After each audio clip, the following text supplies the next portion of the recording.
El Titanic,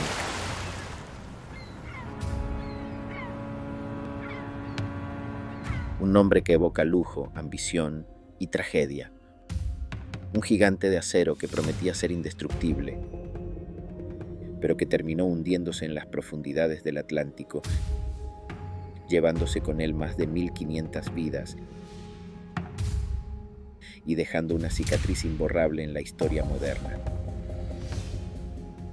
Hoy, en la historia detrás del nombre, descubriremos cómo nació esta obra maestra de la ingeniería, qué sucedió realmente aquella noche de abril de 1912 y por qué el Titanic sigue siendo, más de un siglo después, un misterio que nos fascina.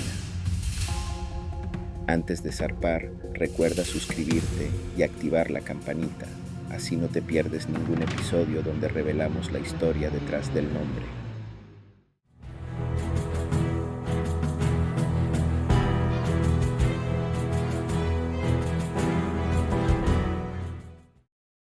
El nacimiento de un gigante.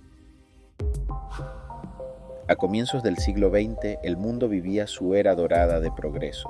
Los océanos eran la autopista del comercio y del prestigio. Las grandes compañías navieras competían por ofrecer los barcos más rápidos y lujosos. La White Star Line, propiedad del magnate estadounidense J.P. Morgan, quiso superar a su rival Cunard Line, que ya contaba con los veloces Lusitania y Mauretania. Así nació la idea de tres colosos, el Olympic, el Titanic y el Britannic.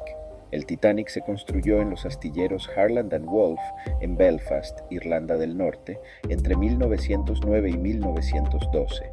El diseño fue obra de Thomas Andrews, un ingeniero brillante que trágicamente viajaría en el viaje inaugural y moriría en él.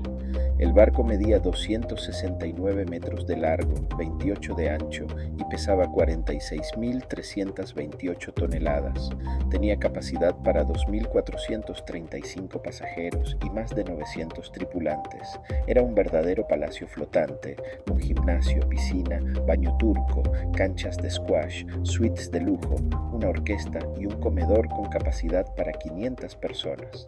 En primera clase, los boletos costaban el equivalente actual a más de $60.000, mientras que un pasaje de tercera clase costaba cerca de $20. El 31 de mayo de 1911 fue botado al mar y el 2 de abril de 1912 realizó sus pruebas finales. El 10 de abril, finalmente, partió de Southampton rumbo a Nueva York, con escalas en Cherburgo, Francia y Queenstown, Irlanda. El capitán al mando era Edward John Smith, el más experimentado de la compañía, apodado el Capitán de los Millonarios. Tenía 62 años y planeaba retirarse tras este viaje. El viaje y los pasajeros. El Titanic zarpó con 2.224 personas a bordo, 324 pasajeros de primera clase, 284 de segunda clase, 709 de tercera clase y 885 tripulantes. Primera clase, la élite del mundo viajaba allí. John Jacob Astor IV, heredero y uno de los hombres más ricos del planeta, Isidor Straus, copropietario de los almacenes Macy's, y su esposa Ida, quien rechazó subir a un bote sin él y murió a su lado. Benjamin Guggenheim, empresario estadounidense que, al saber que no había esperanza, se vistió de etiqueta y dijo: «Moriremos como caballeros». Margaret Molly Brown, filántropa estadounidense, quien sobrevivió y luego fue apodada la infundible Molly Brown por su valentía. Archibald Gracie IV, militar y escritor que también sobrevivió y dejó un valioso testimonio del desastre. Thomas Andrews, el ingeniero jefe, que ayudó a evacuar pasajeros hasta el final. Segunda clase. En esta sección viajaban profesores, comerciantes, clérigos y familias enteras de clase media, entre ellos el famoso predicador Lawrence Beasley, quien sobrevivió y luego escribió un libro sobre la tragedia. Tercera clase. La mayoría eran inmigrantes europeos, irlandeses, escandinavos, italianos, sirios y polacos, que soñaban con una nueva vida en América. Más de la mitad nunca había viajado en barco. Sus camarotes eran modestos, pero limpios y bien ventilados para los estándares de la época. El ambiente en el Titanic era casi festivo: bailes, cenas, música y conversaciones sobre el futuro. Pero mientras los pasajeros disfrutaban, los operadores de radio Jack Phillips y Harold Wright recibían una serie de alertas de icebergs de otros barcos. Entre las 9 y las 11 de la noche del 14 de abril llegaron 6 advertencias. Algunas fueron pasadas al puente de mando, otras no. A las 11:40 de la noche, el vigía Frederick Fleet, desde el nido de Cuervo, gritó la frase que cambiaría la historia: iceberg derecho al frente. El choque y el hundimiento. El oficial Murdoch ordenó virar a babor y poner las máquinas en reversa. El Titanic logró evitar el impacto frontal, pero su costado derecho rozó el iceberg durante unos 10 segundos. La fricción fue suficiente para abrir el casco en 6 compartimentos estancos. El ingeniero Andrews inspeccionó los daños y dio su veredicto fatal: el barco se hundirá en 1 o 2 horas. Comenzó la evacuación. Los 20 botes salvavidas podían albergar 1.178 personas, pero por confusión y miedo, muchos se lanzaron a medio llenarlo. El bote número 1, con capacidad para 40 personas, zarpó con solo 12.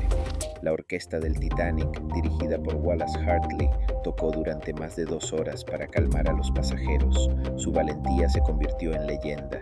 Ninguno sobrevivió.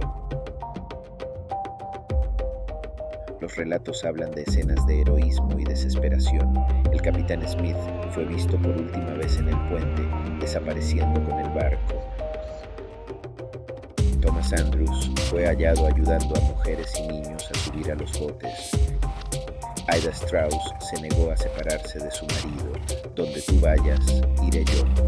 Jack Phillips, el operador de radio, continuó enviando mensajes de auxilio hasta el final. A las 2:18 de la mañana, el barco se partió en 2 y desapareció bajo el mar.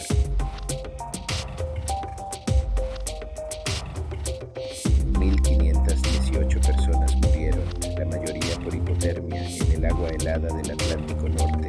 El barco Carpathia respondió al SOS y llegó a las 4 de la mañana, rescatando a 706 sobrevivientes. Consecuencias, legado y teorías. El impacto del desastre fue mundial.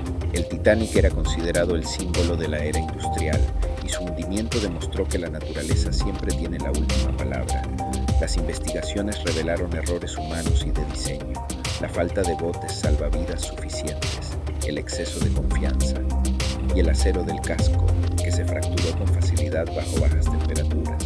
Como resultado, en 1914 se creó la Convención Internacional para la Seguridad de la Vida Humana en el Mar, que sigue vigente hoy. También se descubrió que el barco Californian, que estaba a menos de 30 kilómetros, ignoró las bengalas del Titanic. Su capitán fue duramente criticado.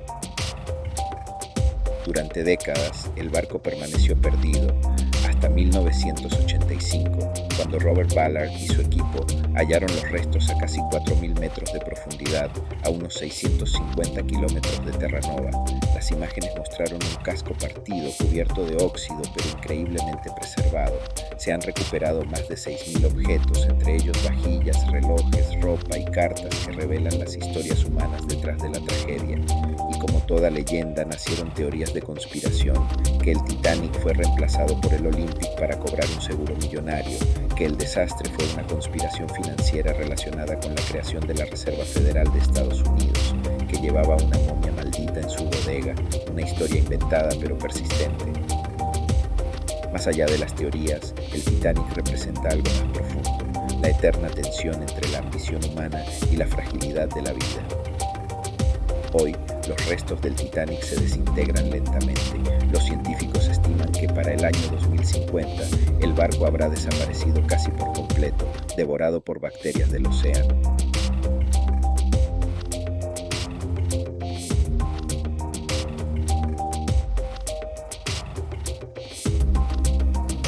El Titanic no fue solo un barco, fue un espejo de su tiempo, un monumento al ingenio humano y al mismo tiempo a su arrogancia. Su nombre sobrevive no por su lujo, sino por la lección que dejó, que ningún sueño, por grandioso que sea, está exento de hundirse si se olvida la humildad ante la naturaleza.